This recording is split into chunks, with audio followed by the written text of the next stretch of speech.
Bueno, pues refactoring, ¿no? ¿Quién se arranca con una definición rápida? Cambiar la estructura interna sin cambiar el comportamiento. Más o menos, esa es la que yo recuerdo, pero es que es muy importante, yo creo, en este tema partir de la definición, mucho más que en otros. Porque refactoring quizá es otro de esos términos con difusión semántica, de los que ya hemos hablado muchas veces, pero ha perdido cualquier tipo de bondad este término, ya está podridísimo.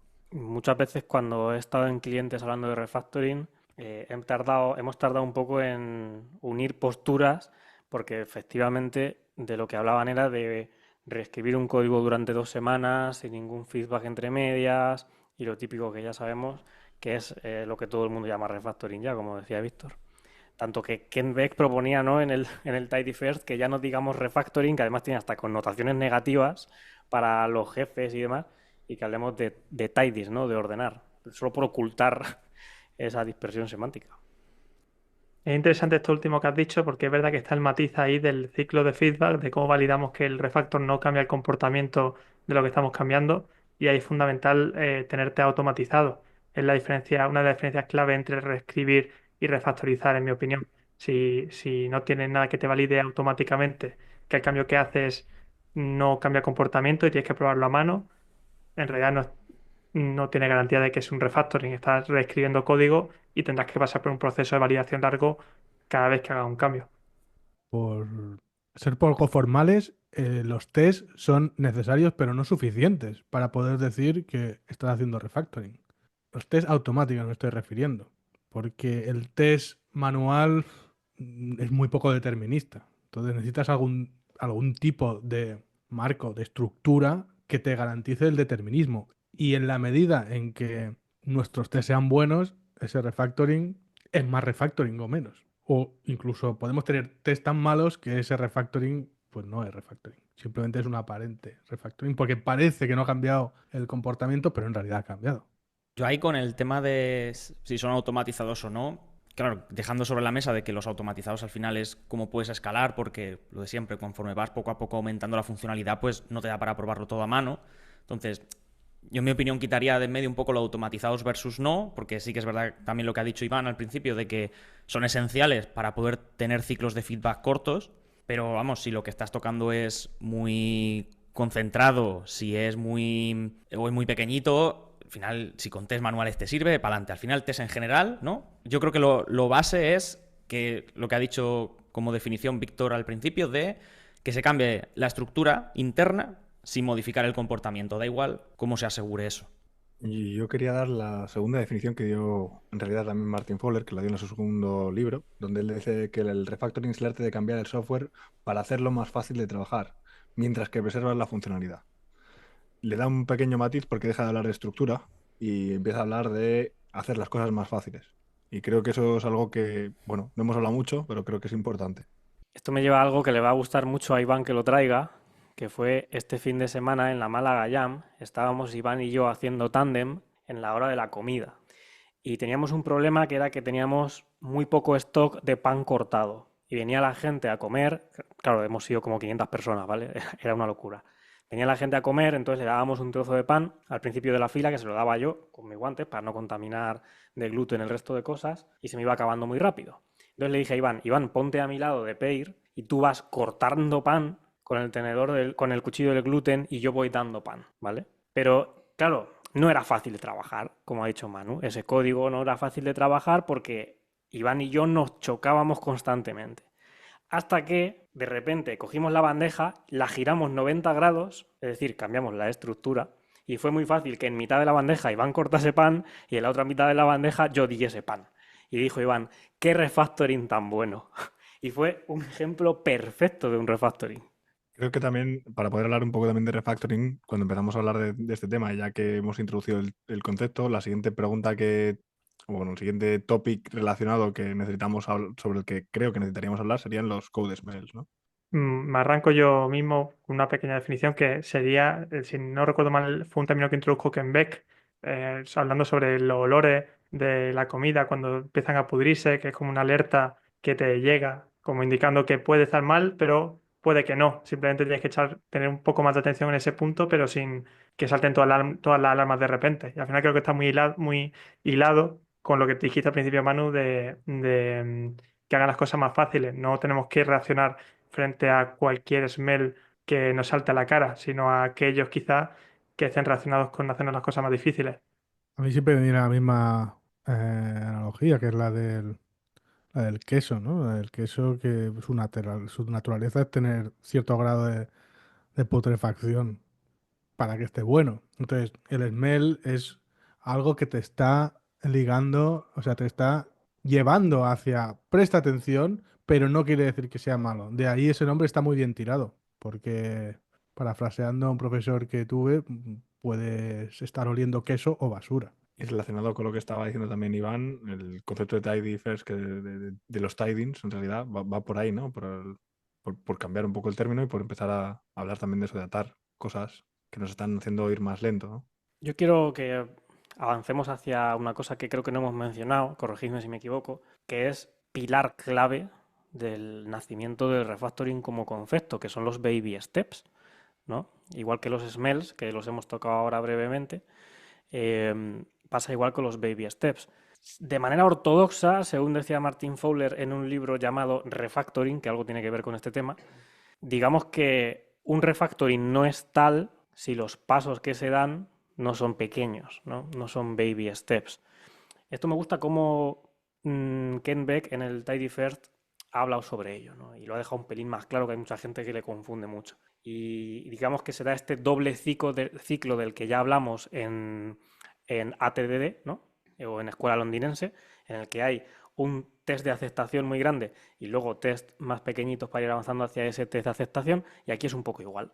Tú tienes un objetivo de cambio grande y vas haciendo muchos cambios pequeños hasta llegar ahí.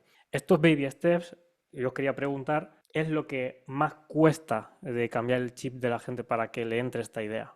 Totalmente, totalmente. Además, yo, por ejemplo, viví esto a través de entender lo que era un IDE o el potencial que tiene un IDE. Que pasé de una percepción de que IDE es algo que autocompleta mi código a algo que me asiste en el refactoring, donde la asistencia al refactoring es el principal valor que me da el IDE, porque precisamente me está protegiendo de mi humanidad. Cuando entendí esto es cuando en realidad entendí el refactoring. O todo, me vino todo a la vez, todo este bloque. Ah, vale, para esto servía el IDE. A partir de ahí no puedes no verlo. A partir de ahí, cada vez que yo cambio de stack, lo primero que voy a ver es qué soporte de refactorings tiene los IDEs disponibles para este nuevo stack. Bueno, pues a mí me gustaría relacionar esto que estábamos hablando también un poco con algo que a mí me costó mucho aprender en su momento, que está relacionado con el tema de los pasos pequeños, que es el cambio en paralelo. Porque para realizar cambios en paralelo, al fin y al cabo, tienes que ir dando pasos pequeñitos, intentando no romper nada y que ir encajando las cosas de manera, ¿no? Y eso que comentáis, como que para mí la mucho fue uno de los conceptos más difíciles a entender y que creo que encaja también con lo que decías, Víctor, del IDE, ya que el IDE en parte también nos permite o nos facilita pues ir haciendo ese tipo de trabajo, así que yo lo tendría muy en cuenta también para cuando alguien aprenda.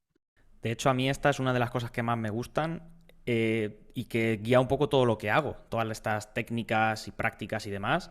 TDD también, ir siempre en los baby steps, que es algo transversal, que al final es reducir la posibilidad de que yo me equivoque como humano. Porque yo como humano, como ha dicho Víctor también, nuestra condición está que no somos infalibles, entonces sé que me voy a equivocar y en vez de evitar equivocarme a toda costa, intento reducir, pero trabajo en base a decir, sabiendo que me voy a equivocar, ¿qué puedo hacer para minimizar el impacto? ¿Qué pasa si yo me equivoco y quiero cambiar de camino, quiero pivotar?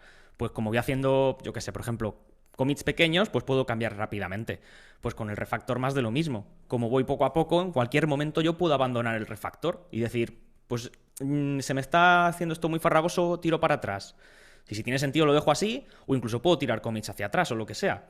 A mí es una de las cosas que más me gustan, los pasos pequeños y tenerlo como muy atomizado. Yo quería volver mínimamente a lo del IDE, que lo habéis tocado, empezó Víctor, luego Manu y ahora Alejandro, porque ha dicho Víctor que a él donde todo le entró y le hizo atar el cabo fue con respecto al IDE. Yo más o menos también, a ver si Víctor esta fue tu experiencia. Yo cuando de verdad me di cuenta de dónde venía todo esto antropológicamente, que además a ti te gusta mucho esto, fue cuando me di cuenta de que el IDE que yo estaba utilizando, lo que había hecho era seguir lo que se proponía en ese libro. Lo que ese libro proponía a mano en el año 99, ese IDE lo había automatizado y cada nombre de cada refactor del IDE era un capítulo del libro, que esto fue un mindfuck bastante importante para mí, la verdad.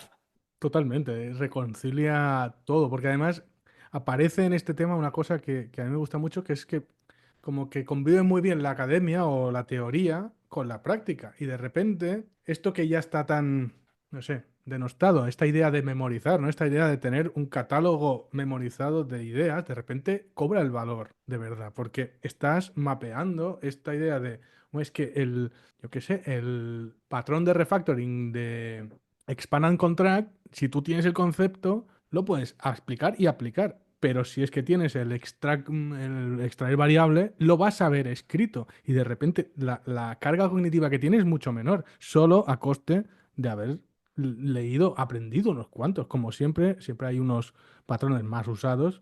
Tenerlos en la memoria RAM de tu cabeza ayuda un montón. A mí me gusta mucho esto que has dicho de patrones, justamente porque era lo que estaba pensando todo el rato.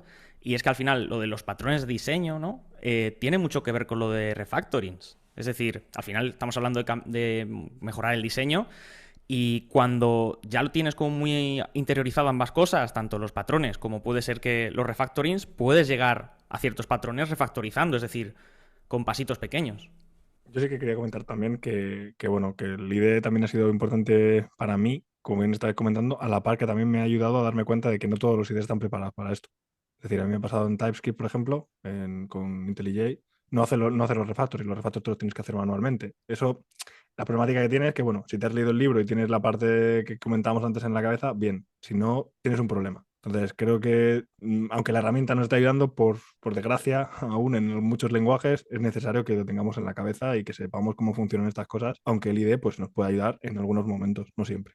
A mí me parece muy interesante preguntaros sobre cuándo aplicar refactoring. ¿Qué es lo que de alguna manera os hace decidir, vale, es el momento de invertir? Porque al final esto va a ser un coste a priori, desde el punto de vista de producto y de valor. Claramente no estamos entregando valor a usuario final, es, digamos, una entrega de valor al usuario del software. Por lo tanto, la pregunta es, ¿cuándo? ¿Qué son los síntomas? ¿Qué señales nos hacen proponer el refactoring como algo interesante?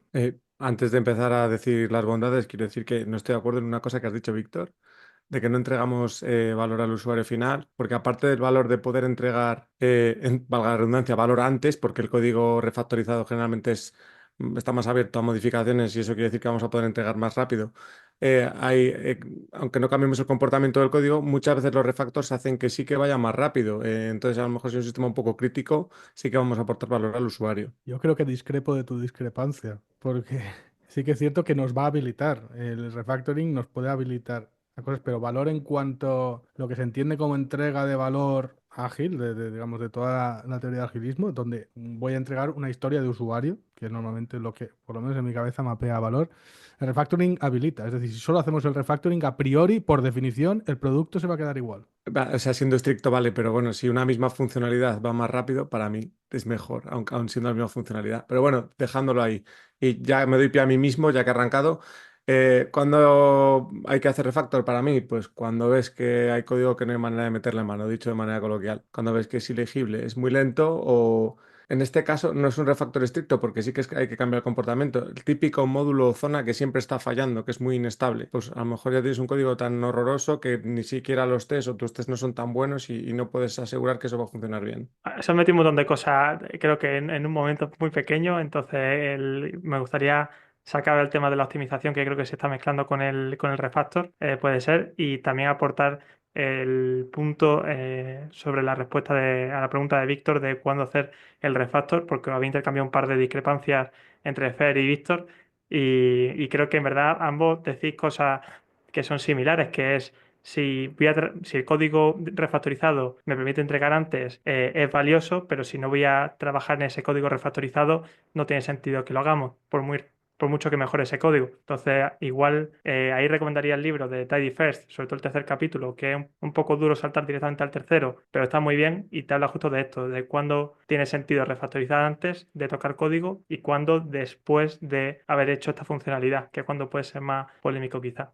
Me gusta mucho por donde ha entrado Iván, porque estos hablan en el Working Effectively with Legacy Code, que para mí es uno de los mejores libros de refactoring que hay, además de el libro homónimo, evidentemente. Al principio del libro dice que para el autor, para Michael Feathers, hay dos categorías diferentes. En una estarían las features y los fix, lo que cambian el comportamiento, y en la otra estarían los refactor y las optimizaciones, porque no cambian el comportamiento para el usuario final. Pero Fer, te tengo que discrepar otra vez, ¿no? Hoy es el día del pimentero. Yo creo que si tú entras a refactorizar cuando el código es ilegible, llegas extremadamente tarde. No deberías haber permitido llegar hasta ahí como estrategia de desarrollo. Yo refactorizo todo el rato, no puedo evitarlo. Es mi manera de programar. La pregunta no es cuándo refactorizar, es cuándo no. No, yo por alusiones, o sea, llegarías tarde si es tu propio codebase, pero por lo menos lo que me he encontrado yo muchas veces es código heredado, entonces a lo mejor te has cambiado de compañía, te encuentras el pastel, llegas tarde a lo mejor a la empresa, pues venga, te lo compro por ahí. Yo opino también como Ricardo, en cuanto a la diferencia de las dos cosas y también, vamos, en casi toda su argumentación.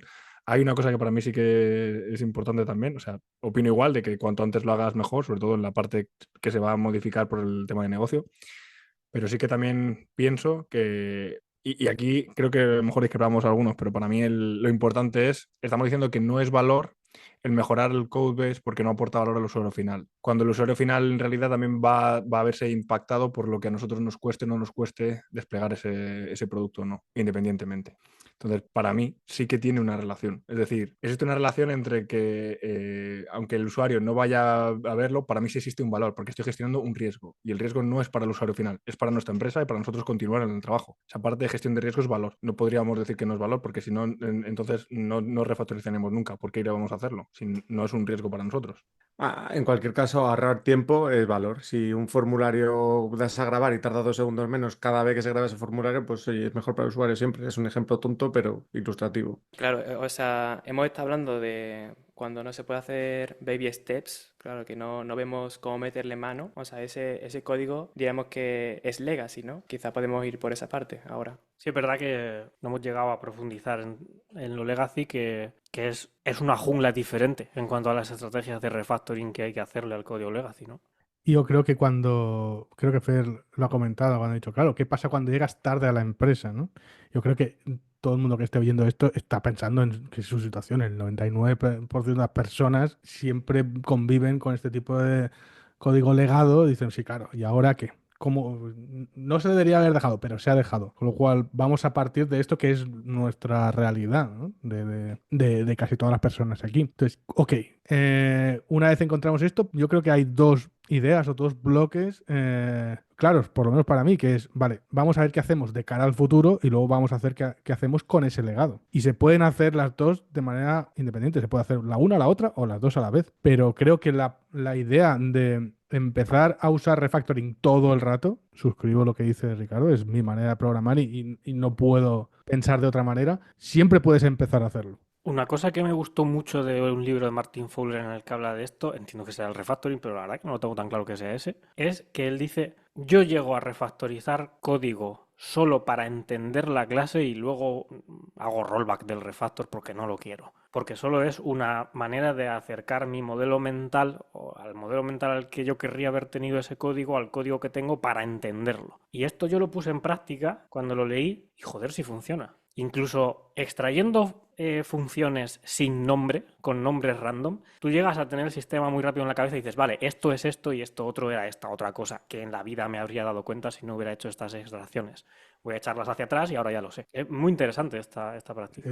Refactoring exploratorio, ¿no? Qué interesante. Pero bueno, creo que estamos dejando a la gente que está en casa sin haberle dado una definición para nosotros de lo que sería código legado, que lo hemos dado en otros episodios, pero no en este. Bueno, claro, aquí es que definiciones de código legacy yo tengo una charla entera de eso, ¿no? Que hay un montón. A mí la que más me gusta y la que yo creo que más pega en este programa es la de Michael Feathers, ¿no? Que es código legacy todo aquel que no tiene test, porque si tuviera test pues lo podrías cambiar fácil y no sería tan legacy. Pero de ahí ya a muchísimas otras, yo sé que a Iván ya le está picando la lengua de no decir la que más le gusta. Yo quiero que Iván diga la que más le gusta, porque luego voy a poner yo el apunte que siempre pongo. Me dejáis sin palabras, no sé cuál es la que más me gusta, pero voy a decir una que siempre dice Ángel, como hoy no está, se la quito yo, que además me gusta mucho, que es que el código legacy es aquel que toma más decisiones de diseño que nosotros mismos. Creo que es muy sintomático cuando nos encontramos en esa situación, identificar que obviamente es un código ya que está empezando a ser legacy. Yo el apunte que quería mencionar antes, y que también lo menciona Luis Artola en el Software Economics, es que el código legado da dinero, porque si no, no habría ningún motivo para mantenerlo. Y es el motivo por el que no queremos cambiar a priori el comportamiento, porque ese comportamiento es rentable. Entonces aquí es cuando se junta todo. ¿Y por qué las empresas tienen legacy? Porque da dinero, siempre, porque ese es el propósito de la empresa. Yo creo que ya solamente nos faltaría una de las definiciones míticas, ¿no? Que es la de Fowler, que lo que te dice es que es código que es difícil de cambiar, básicamente, de cambiar y de adaptar a lo que necesitamos desarrollar. Creo que también Steve McConnell dijo algo similar, pero bueno, es la misma definición. A mí es la que más me gusta, con independencia de los test o no, porque aunque no es lo que a mí me gustaría, soy consciente que no todo el mundo hace TDD y ni siquiera testing. Hay un pequeño inciso también que me gustaría hacer aquí. No sé si es dar dos pasos para atrás, pero bueno, yo lo voy a soltar. Manu y yo, y Ángel también, hemos estado esta semana en un curso de refactoring con la gente de Codesai, que ha sido buenísimo. Y ellos decían una cosa que a mí me pareció interesante, de cara a cuándo hago refactor, cuándo no lo hago. Ponían una imagen todo el tiempo y decían que lo primero que tienes que hacer cuando te das cuenta de que estás metido dentro de un agujero es dejar de cavar. Creo que se nos llena mucho la boca. También Artola dice en el Software Economics que hacer código, creo que es literal, hacer código de mierda y decir que tienes deuda técnica es echarle mucho morro. Entonces yo creo que muchas veces a algunos se nos llena mucho la boca con esto está legado, es inmantenible, ¿quién hizo esto? No sé qué, y no nos damos cuenta de que producimos más mierda y a lo mejor lo estamos dejando peor que estaba. Entonces creo que también nos falta muchas veces un punto de humildad y esto es un punto interesante que hay que darle valor y peso. Sociológicamente, Fer, esto tiene mucho sentido porque es el síndrome de las ventanas rotas 1-1. Lo veamos o no, o estemos dentro de la rueda de la rata o no, si vemos mucho código legacy, vamos a producir mucho código legacy. Es que es inevitable. Teoría de las ventanas rotas, yo soy el de para los de casa, así que para los de casa. Lo que dice la teoría de las ventanas rotas es que un edificio que esté abandonado, si está en el momento que alguien rompe la primera ventana, pues eso ya es como una reacción en cadena. La gente ya ve que eso está descuidado y le mete más pedradas porque ya da totalmente igual. Yo también he oído este concepto que me gusta mucho, que dice que el código legacy también funciona como un agujero negro. Y dice que es código que atrae más código. O sea, tú ya ves que está mal y dices, venga, pues otro if aquí, no pasa nada. Es algo que es parecido. Que atrae más mal código, ¿no? Atrae más legacy. Y creo que esto también hila un poco con lo que ya habíamos comentado antes del tema de los tidings, cambiar el nombre al concepto de refactoring, porque al final para pagar ese legacy, ¿no? El término que la gente utiliza con la gente de negocio es vamos a refactorizar esto. Entonces de ahí se acaba desvirtuando el término de vamos a refactorizar esto y acaba siendo el vamos a intentar resolver esto que alguien tenía que haber hecho de otra forma mejor, ¿no? Y pues eso acaba no gustando el negocio, ¿no? Una de las cosas más guays y más meta de todo este tema es que hablábamos antes de cómo encarar la situación donde tenemos un sistema legado, pero queremos hacer refactoring y esto mismo, los cristales rotos, todo dice, es que el propio refactoring te da herramientas para encarar esta situación y empiezas a crear tus propias capas donde dices, mira, es que a partir de aquí, mediante este patrón de refactoring, voy a crear mi nuevo mundo perfecto y voy a convivir con el legado a través de pues yo qué sé, igual te vas a hacer una interfaz, una fachadita que te cubra ese sistema y empiezas limpio o sigues limpio. Y es una manera de protegerte a ti mismo cognitivamente de ese antipatrón de cristales rotos. Bueno, es que si no lo veo, pues si pongo una muralla aquí y puedo trabajar en la parte más de Prado. Y luego ya nos preocuparemos en ir moviendo la muralla, que también de alguna manera, los patrones de refactoring o toda la teoría de refactoring nos ayudan mediante baby steps y microcambios. A mí me gustaría meter aquí un poco la cuña publicitaria, ¿no? Siguiendo todo esto de la humildad, de que al final cuando nosotros hacemos refactoring, como hemos dicho también al principio, es para mejorar el código, es decir, no cambiamos la estructura porque sí. La cambiamos porque, al menos presuntamente, queremos hacerlo más mantenible, que sea un mejor diseño. Y aquí me gustaría decir que el mejor diseño como tal en términos absolutos, en general, no existe. Es algo relativo. ¿Relativo a qué? Al lector, a quien lo está consumiendo ese diseño, que lo está leyendo. Entonces, el mejor diseño es aquel que el equipo lo entiende más. Entonces, quizá ese código que estamos ahora diciendo nosotros que es legacy, era porque el equipo que sabía antes lo entendía así, o habían muchas cosas que por X o por Y, pues no se podían mejorar, y eso es lo mejor que hicieron con lo que tenían. Pues estoy muy de acuerdo con esto que comentas y creo que por abrir un poco el tema y de cara a esto que hablábamos de, claro, que el mal código atrae más mal código, creo que hay un tema de deontología aquí. De decir, bueno, es que yo me comprometo a ser profesional y a no seguir. Esto al final es una decisión individual que se puede tomar o se puede no tomar. Y aunque tengamos un pool emocional de decir, bueno, si es que esto es todo tan sucio que no se va a notar mi mierda. Aquí siempre hay una decisión que podemos tomar. Decir, no, yo decido cambiar. Obviamente esto, si solo viene una persona y si no hay apoyo de la estructura de liderazgo, pues probablemente quede en nada.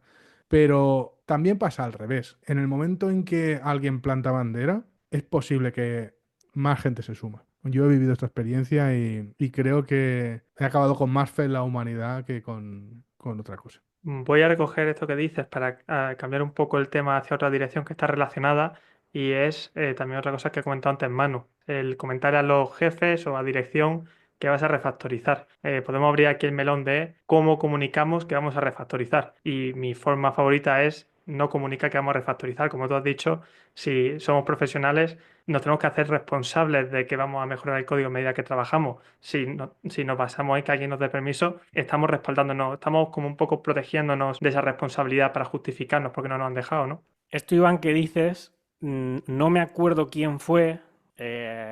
Alejandro creo que fue Dan North o Kevin Geni, por ahí iba, lo tenemos claro que por ahí iba, que decía en LinkedIn hace un tiempo que cuando viene el manager diciéndote que tienes que medir el tiempo de refactoring o que tienes que indicarle el tiempo que está en refactoring, respondía esta persona, te tengo que medir el tiempo que paso poniendo puntos y comas, ¿no? O paréntesis.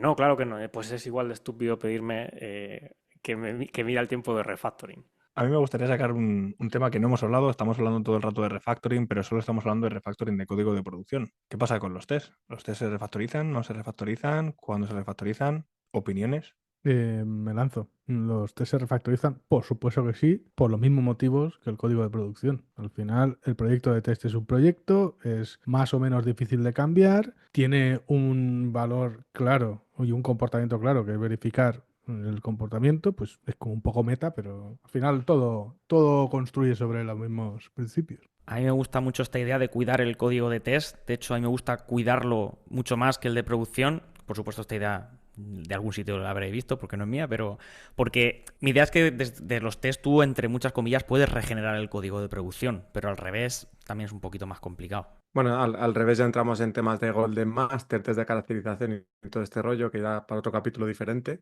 Yo quería lanzar una pregunta. Hemos dado una definición de cuándo sabemos que el código es legacy, cuándo sabemos que los test son legacy, porque para eso los refactorizaremos, ¿no? Y es obvio que no podemos pensar que son legacy los test que no tienen test, porque eso no tiene sentido. ¿Cómo lo sabemos?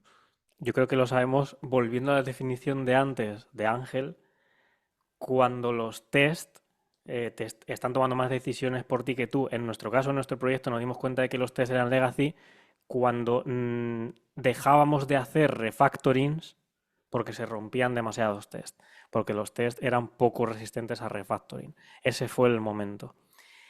Y yo quiero que, sabéis que siempre dejamos alguna recomendación y tal, hoy hemos dejado los dos libros catedralicios de refactoring, pues no voy a dejar esta recomendación. No voy a dejar la recomendación de que nadie se lea el libro de Gerard Meszaros de XUnit Patterns, que va de refactoring de test, porque me parece una mierda de libro por cómo está estructurado. Pero ahí está todo, lo de cómo reescribir test. Y yo quería comentar que hay muy pocos lugares donde haya también, o sea, cuando antes hemos mencionado por encima el concepto de code smell, los test también tienen test smells. La diferencia es que, primero, no hay una categoría o una manera, vamos a decir, no hay una manera de categorizarlos igual que los code smells, y al igual que eso, no existe un listado de refactorings que pueda ayudarnos a refactorizar esto. Por lo tanto, el IDE tampoco nos puede ayudar a ello, lo cual lo hace más difícil. Y creo que es un punto interesante porque sí que hay algunas Igual que el libro que escribimos Mateus y yo de antipatrones de testing, que está ahí y que puede decirte ese tipo de cosas, pero que te las dice, pero no tienes ninguna herramienta, no tienes nada en el IDE, no existe nada que te permita ni siquiera analizar estáticamente hablando que tienes ese tipo de smells. A mí, por aportar un poco a esta conversación de cuándo sabemos que el código de test es mejorable o hay que refactorizarlo,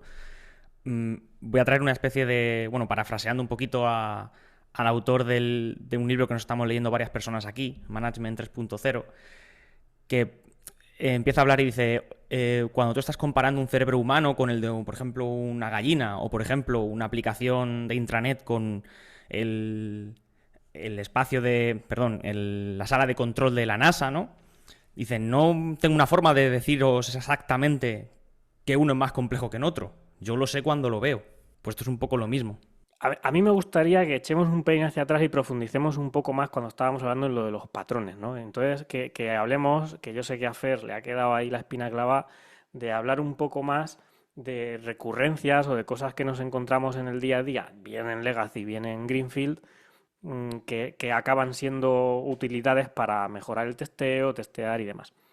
A mí una que me gusta mucho de código Legacy, que a la gente que peor le entra el testing por trauma o por lo que sea, es la que veo que mejor le ha funcionado, gente muy de C++ y demás, es el uso de asserts, ¿vale? Que sabemos que no van a producción y todo eso, para asertar que dos códigos dan el mismo resultado. Me explico, tú tienes un código muy legacy que da un resultado, pero no entiendes muy bien cómo funciona por dentro, entonces asertas que ese código y el que tú nuevo quieres programar dan el mismo resultado. Cuando eso lleva un tiempo por ahí y ese assert no se ha quejado, ya tienes cierta seguridad de que los dos códigos son equivalentes y sustituyes uno por el otro. Y no hace falta tener test, que como digo en algunos proyectos de estos legacy de videojuegos AAA muy antiguos, es que ni se puede tener test, por desgracia. No sé si habíais encontrado a mí me parece muy útil y muy edge. Por supuesto hay otros menos limítrofes. A mí, con diferencia, uno de los patrones que más me han servido en testing es el pattern builder o métodos creacionales en general. Factory method, una factory en general. ¿Por qué? Porque a mí una cosa que me sigue pasando, pero que me pasaba sobre todo mucho al principio cuando empecé con testeo más unitario, era el tema de que empezaba a tener duplicados definiciones de cómo tenían que ser los objetos que creaba por defecto. A mí siempre me recuerdo el ejemplo este de Ricardo de que si cada vez que tenía que hacer un test, porque estaba en un proyecto en el que era de fútbol, ¿no? Y demás, cada vez que tenía que hacer un test había que construir la portería, poner la red, ponerla luego en el campo de juego, luego crear también el campo de juego, etcétera. Era como, pues todos los tests, eso no hay por dónde cogerlo. Entonces, la idea es que tú a una clase le digas, oye, dame una portería y ya está. Y es como elevar el nivel de abstracción de los tests. Porque tú en diferentes tests, cuando necesitas una portería, solo le tienes que pedir a tu propia API de test, oye, dame una portería. Y si tú luego en el futuro cambias, que aquí es donde viene uno de los problemas, la definición de qué significa una portería por defecto, o cualquier tipo de objeto que estés creando, pues solo la vas a tener que crear en un único sitio, modificar en un único sitio en los tests, y el resto de tests te van a volver a verde o vas a poder trabajar de forma mucho más fácil. Como segundo punto, a ese respecto, a mí ya me ha pasado que no me tengo que preocupar, y de hecho se me olvida, cómo crear ciertos objetos que yo tengo, porque hace muchos años a lo mejor que he tocado esos objetos, ¿no? Esas clases, mejor dicho, y ya digo, vale, yo sé que quiero este tipo de objeto, y yo lo declaro, pero no me acuerdo cómo eran los detalles específicos. Entonces eso me mola mucho cuando ocurre porque es como, ya solo me tengo que centrar en testear y en probar las diferentes casuísticas, no en los detalles de aquí ahora tengo que hacer un new, ahora aquí ahora esto cómo se construía y demás. Quiero mencionar que una de las cosas que has dicho, Alejandro, pero junto con el Builder y el Factory Method, que hay un artículo muy chulo a su alrededor, es el Object Model, que salió de ThoughtWorks y es un artículo estupendo para introducirse al testing. Hay un patroncito que me gusta bastante porque además no se lo he leído a nadie, seguro que alguien lo ha hecho porque yo no he inventado nada en mi vida, que es inspirado en, no sé si habéis visto esta manera de testear, que es poner logs, ¿no? Cuando mucha gente, antes de conocer siquiera los tests, pone logs para ver en la consola, trazar el código. Entonces, inspirado un poco en esta idea, se me ocurrió una especie de test de caracterización, pero que conoce un poquito el sistema. ¿Cómo va? Abres cualquier parte del sistema que entiendas y te lanzas un log que diga, aquí está pasando esto. Eso normalmente lo verías en la consola. Y ahora ese test, digamos, visual, lo automatizas. Porque tú siempre puedes inventarte una manera de capturar un log. Con lo cual tú puedes crear un test diciendo, cuando runeo esto, el log me va a decir, ahora está pasando cualquier cosa. Y puedes, de un código legacy que además no tiene test, puedes empezar a crearte una primera capa de test que luego ya acabarás refactorizando para tener test más bueno, pero necesitas empezar por algún punto. Yo lo conozco esto, lo hemos utilizado con test de caracterización o con Golden Master. Suena bonito porque es como si tengo un código tan acoplado y tan interdependiente que no tengo manera humana de meterle mano, pues es como lo menos dañino, pero sí que las aserciones son muy débiles, o sea, son test poco fiables porque al final lo único que estás verificando es que la ejecución va pasando por un determinado punto. Y bueno, sí que en esos logs puedes pintar variables, un poquito del estado, pero bueno, son un poco débiles. A mí, el más curioso, o cuando lo leí, el que más me sorprendió, fue el de Tactical Forking. Me pareció una burrada, pero maravillosa, y yo lo he utilizado. Tactical Forking se utiliza, bueno, cuando quieres romper monolito a microservicios, pero diría que cuando quieres modularizar de manera general. Para los de casa, venga. ¿Qué es Tactical Forking? Yo tengo un churrasco enorme, creo que Fowler habla del Big Ball of Mood, ¿no?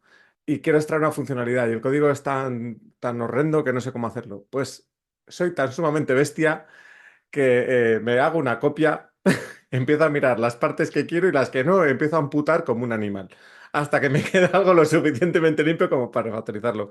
No sé a quién se le ocurrió, pero me parece maravilloso.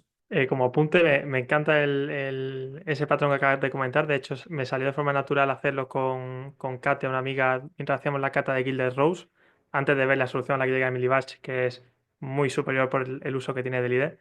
Pero es verdad que para situaciones en las que claramente quieres quedarte con una parte del código y no quieres meterte a entender los detalles del código legacy, es súper efectiva. Y yo voy a saltar del legacy al código moderno y uno que a mí me gusta, lo he utilizado menos de lo que me gustaría, es el Null Infrastructure, que al final utiliza el Null Object Pattern por debajo y que se utiliza para intentar, hay un artículo muy bueno de James Orr en el que habla de esto y pone ejemplos. Bueno, hay que leerlo con pinzas, ¿vale? Sobre todo algunas partes del tema de los mocks y demás, pero que está muy bien y que merece la pena, sobre todo para intentar no trabajar con WSTTs y demás, si os interesa.